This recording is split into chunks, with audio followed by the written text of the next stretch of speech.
Mari kita kawal perjuangan timnas Indonesia saat ini bersama Bapak Erick Thohir dalam membangun timnas di bawah kepemimpinannya di PSSI saat ini ya. Sahabat-sahabat Garuda, karena pertandingan terdekat kita adalah pertandingan kualifikasi Piala Dunia 2026 zona Asia ini ke Sydney, dan tentunya berharap semoga timnas Indonesia itu lolos ke Piala Dunia. Amin. Apa Pak? Di Liga Indonesia kita, pelatihnya mutar-mutar, khusus pelatih lokal. Kalau udah dipecat pelatih A, Oke. B, udah B balik lagi ke A. Kenapa? Ya, pertama Pak, kepercayaan dari manajemen sih. Oke, Bapak kan pasti. manajemen klub Iyalah, kan. pasti. Nah, kemudian kedua, di saat pelatih lokal kita diberi kepercayaan, nggak mungkin Pak ya, nggak dimanfaatkan seoptimal mungkin. Plus, ya secara komposisi mungkin tidak kuat. Nah, ada Pak, satu pelatih nih, dari Indonesia baru aja nih Pak. Satu pelatih yang ada di Indonesia, juara di Kyrgyzstan. Oke. Asisten pelatih deh Pak. Aha. Nama klubnya FC Abisata.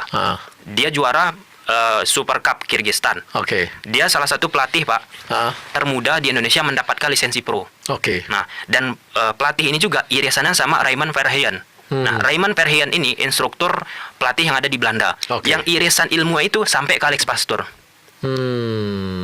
Dan sekarang dibicarakan Coach Yusuf Prasetyo ini Pak, kenapa nggak terlalu naik namanya? Padahal dia menimba ilmu ada ke Portugal, ada ke Oke. Belanda, luar biasa Pak.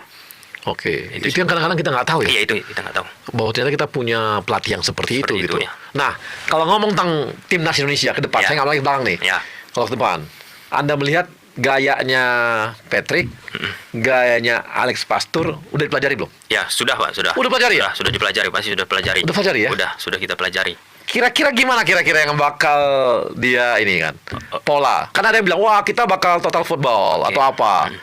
Mungkin nggak dengan materi pemain kita yang ada atau gimana? Apakah mereka akan mengubah polanya? Nah, kalau kita bicara pendekatan Ini nanti kita uji loh nih. Kalau benar keren banget. ya. Ya, kalau kita bicara Pak, jadi Ya. Marcelino Ferdinand belum lama ini diwawancara eksklusif Ya. sama media klubnya. Ya. Nah, bertanya soal gimana untuk menanggapi pelatih baru timnas ini. Ya. Nah, Marcelino bilang kalau misalnya sebagai pelaku, sebagai pemain, Marcelino pun penasaran ini Pak, gimana nantinya pendekatan timnas bersama Patrick Kluivert. Ya. Sedangkan kalau bersama Coach Sinteyong dikatakan oleh Marcelino lebih ke Korean tactical, Oke. prinsip defending, kemudian bertahan harus disiplin dan seterusnya. Nah, salah satu key point yang dapat kita petik Pak dari apa yang dilakukan oleh Patrick Kluivert di klub sebelumnya. Biasanya seorang Oke. analis itu Pak mempelajari di klub sebelumnya. Oke. Dan aspek yang perlu dipahami seorang analis Pak, biasanya melakukan analisa itu terhadap 5 pertandingan. Itu minimal, Minimal. Pak. Minimal. Oke. Nggak boleh satu Pak. Iya, iya. Dan nggak boleh kita tonton highlight doang. Oke. Harus memang pertandingan Full gitu. utuh, Ya. utuh Pak. Nah, jadi salah satu problematika yang didapatkan oleh Patrick Kluivert di klub sebelumnya rest defense. Rest defense, udah tahu Bapak pasti kan? Belum. Nah, rest defense itu Pak, ketika bertahan, mereka menyerang. Ya. Banyak pemain attacking, Ya. tapi sisa pemain di belakang mungkin hanya 2 orang, hanya 3 orang. Nah, artinya apa? Di klub sebelumnya, Coach Patrick Kluivert menerapkan namanya permainan attacking. Memang terbuka. Terbuka. Oke. Nah, lalu apa keunggulannya? Prinsip attacking apa? Fase build up. Nah, jadi kalau fase build up itu ada istilah 4+2. 4 pemain bertahan, Oke. 2 pemain tengah. Jadi harus dirajut ya, Pak. Ya, ya. Harus ada koneksi. Nah, itu teraplikasi bagus di klub sebelumnya. Namun persoalannya dari sektor plank yang supporting Ya. ke 4+2-nya tadi. Karena supportingnya lamban, opsi yang dilakukan oleh Patrick Kluivert melakukan permain bypass, mau nggak mau. Mau nggak mau. Nah, artinya Pak, kalau kita bicara yang namanya prinsip tactical, nggak bisa kita lepaskan. Saya sepakat Pak yang dibilang Alex Pastoor. Beliau bilang nggak bisa kita lepaskan kapasitas pemain. Itu dia Pak. Oke. Mau kita menerapkan total football, tiki taka, bla bla bla. Kalau misalnya Kalau pemainnya nggak sanggup ya nggak bisa juga. nggak bisa juga Pak, nggak bisa juga. Dan itu Pak aspek selanjutnya ada yang namanya tren sepak bola sekarang, prinsip adaptif. Ya. Adaptif ini nggak memaksakan filosofinya Pak. Aku main total football, enggak. Aku main tiki Nggak taka. ada lagi seperti itu sekarang, nggak lagi. Nggak bisa lagi Iya. seperti itu Pak. Iya. Artinya dia berkembang dengan lawan yang akan dihadapi, situasi yang akan dihadapi. Pernah contoh Pak, ini viral juga Pak di kalangan analisa kepelatihan. Di saat Man City Pep Guardiola melawan Liverpool. Oke. Nah, hitung-hitungan di atas kertas, kebiasaan dari Pep Guardiola proaktif, banyak menguasai bola. Tapi satu momen dia bermain bertahan, menunggu dan itu menjebak Liverpool Oke. lewat serangan balik. Kemudian ya kalau kembali ke timnas Pak ya, Ya. kembali ke timnas, opsi yang dimiliki oleh Patrick Kluivert ini yang paling penting, esensial terhadap seorang analisa Pak ya. Bagaimana secara cepat untuk bisa rajutan-rajutan ini kan sedang Oke. dijalin Patrick Pak, karena kan masih awal. Iya. Perlu diketahui kan, secara cepat bisa disinergitaskan. Nggak bisa kita minta kan di sesi latihan itu Pak, nanti timnas udah Garuda Calling misalnya Iya, gitu, iya. dipanggil pemain A, pemain B. Iya. Itu kan ada drill latihan Pak. Betul. Disitulah dari sesi latihan lah untuk misalnya menciptakan tactical third man Tapi run. waktunya kan mepet banget Itu nih, 2 dia, hari doang. Itulah yang menjadi persoalan. Tantangannya, tantangan, jangan bilang persoalan, tantangan. Tantangannya Pak, Patrick ya. Coach Patrick. Nah, kalau melihat gaya Patrick sama Pastur, kira-kira pemain yang bakal turun siapa? Sesuai dengan gaya permainan dia, yang lihat klub-klubnya sebelumnya. Kalau misalnya gaya pemainnya Pak Alex Pastur dulu Pak ya. Iya, Alex Pastur. Alex Pastur Pak pendekatan berbeda. Iya. Sama misalnya Coach Patrick. Iya. Kalau Alex Pastur ini cenderung bermain bola panjang, Oke. vertikalitas. Berarti kenapa dilakukan Alex Pastur demikian? Karena kapasitas pemainnya Pak. Aha.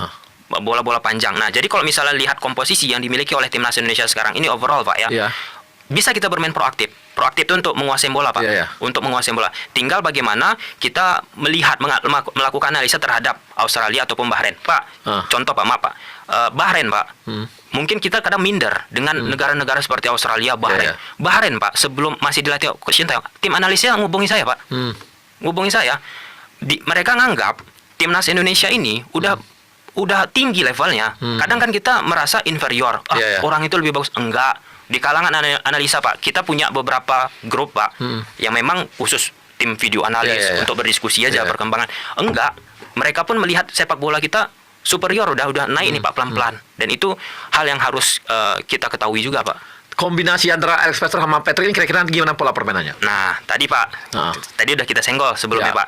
Coach Patrick Kluivert ini attacking dia. Tapi Betul. kelemahannya rest defense-nya tadi, defending. Nah, ketika rest defending yang perlu diperbaiki oleh Coach Patrick itu bisa ditutupi oleh Coach Alex Pastur. Pastur. Jadi kolaborasinya menarik Pak. Di Oke. saat Coach Patrick fokus ini attacking yang sebelumnya di klubnya memiliki kelemahan, disitulah yang bisa diredam oleh Coach Alex Pastur. Pastur. Ini aku senang nih. Paling nggak udah kebayang kenapa Ya. Ketum dapat itu ya? Ya, Gua ngambil itu ya? itu dia, Pak. Karena kombinasi keduanya itu ya? Kombinasi tadi Pak, kalau misalnya saya melihat Pak ya, karena Ya. Pak pas diumumkan Coach Patrick itu sebagai pelatih, kita nggak melakukan analisa terhadap Coach Patrick doang. Iya. Kita lakukan analisa terhadap Coach Alex Pastur. Iya. Nah, pendekatannya kan kita sekarang udah berimajinasi nih Pak kadang. Ini timnas bakalan total football, Oh, iya. bermain dengan cantik luar Iya, iya. biasa. Nah, Pak ada satu pelatih dari Belanda. Heeh. Ini saya banyak bicara nggak apa-apa Pak ya? Nggak apa-apa. Nggak apa-apa. Ada satu pelatih Pak dari Belanda, namanya Coach Jan Olderenkring. Kemarin dijumpai Coach Patrick Kluivert, Iya. Dewa United. Heeh. Nah, tahu Bapak?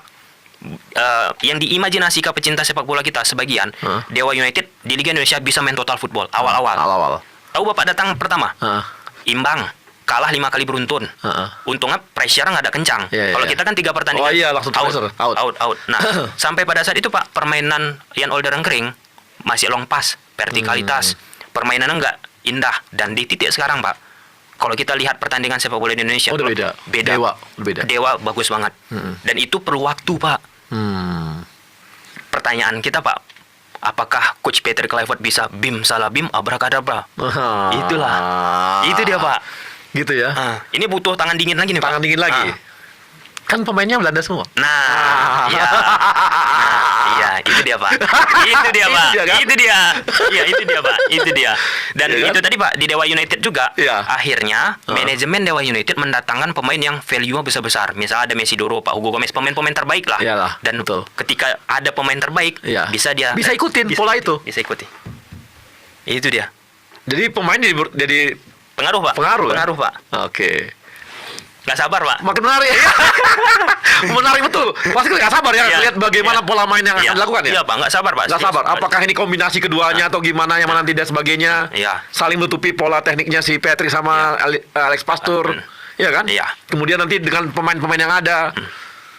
Ya, dan itu tadi Pak, kalau kita lakukan analisa ini Pak, apalagi Iya. pelatih baru, itu yang ditunggu-tunggu Pak biasanya. Betul. Banyak request bagaimana pendekatan Iya. taktikalnya bla bla bla. Iya. Sekali lagi Pak ya, Heeh.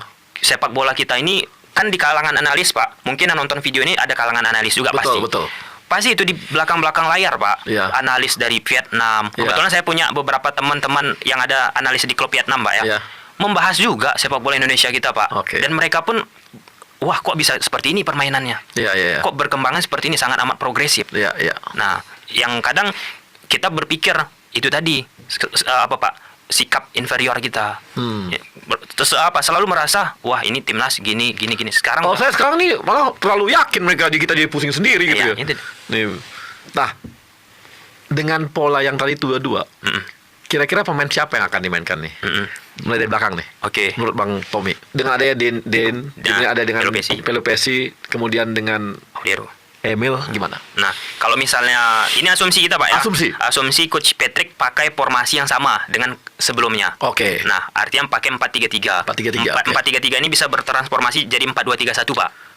Nggak pola yang sama dulu waktu pelatih sebelumnya atau versinya Versi Patrick Kluivert di klub sebelumnya. Oke, di klub sebelumnya. Nah, Oke, itu, oke. itu dasar kita, Pak, Oke, untuk ya, membahasnya. betul. Nah, nanti terlepas mungkin pakai 3 back juga Ya, atau ya, apa, ya, itu kan ya. terserah. Ya, terserah Coach Patrick. Nah, jadi kalau misalnya basis ya pakai 4-2-3-1 atau 4-3-3 seperti klub sebelumnya, Ya. di belakang tetap Martin Paes, Pak. Pasti ya. Martin Terus Paes.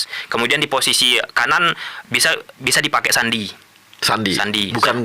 Bukan Kevin Dix atau Opsinya bisa itu, Pak. Ya, Opsinya oke. bisa itu. Kalau misalnya hybridnya bisa sebagai pelapisnya Kevin Dix atau Ya. Kevin Dix pun bisa. Oke. Tapi kalau misalnya menurut saya, Pak, kebetulan Sandy Walsh ini dapat menit juga nih Iya, di betul, Yokohama. di Jepang. Yokohama, Nah, betul. jadi dasarnya pasti Coach Patrick kan sudah bilang, Iya. Pak, melihat Iya. waktu bermainnya, Iya.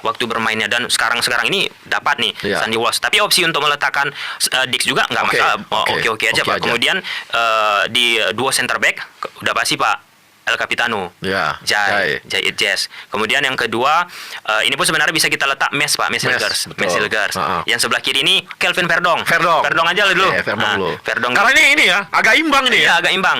Nah, jadi kalau misalnya kita bahas, Pak, Kelvin Verdong sama James, Iya. kan sektor sebelah kiri, Pak, kan? Iya.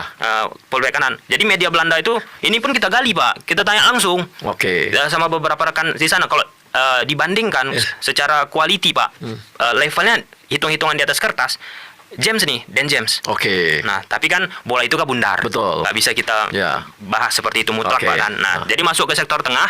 Kalau sektor tengah ini Pelupesi. Pelupesi. Holding. Oke. Holding. Kemudian dibantu oleh Tom Haye. Tom Haye ya. Tom Haye. Kemudian ya bisa juga kita masukkan Ivar Jenner, Pak. Ivar Jenner. Oke. Nah, untuk striker Ragnar nggak main, Pak, ya. Ragnar nggak main. Ya, Ragnar nggak main karena akumulasi, Pak. Ya, akumulasi. Kita masukkan Ole. Oke. Di sayap kiri ada Marcelino. Ya. Di sayap kanan pemain-pemain cepat kita butuhkan nih, Pak. Kalau misalnya dimasukkan, ya boleh Yakob. Yauri ya. Salah satu Oke. Sayuri bersaudara. Oke. Tapi itu lawan Australia nih. Ya. Itu. Ya. Kalau polanya Alex. Oke, kalau pola Alex, Pak, kanan. Ya. Kalau dari penjaga gawang dulu, Pak, Ya. ya. Martin Paes. Ya. Martin Paes. Kalau misalnya fullback sebelah kanannya sepakat Pak Dix tadi. Ya. Dix. Kalau misalnya dua center back Jai. Oke. Sama posisinya Mes Hilgers. Hilgers. Mes Hilgers sebelah kiri Dan James. Dan James. Kayaknya Dan James terus ya? Iya. Lebih tertarik Dan James daripada Enggak, Alex. nanti- Bukan. ya, ya. Bukan. Artinya kan dari sisi analis. Iya. Dan masukan-masukan Iya, ya? iya. Oke. Dan James.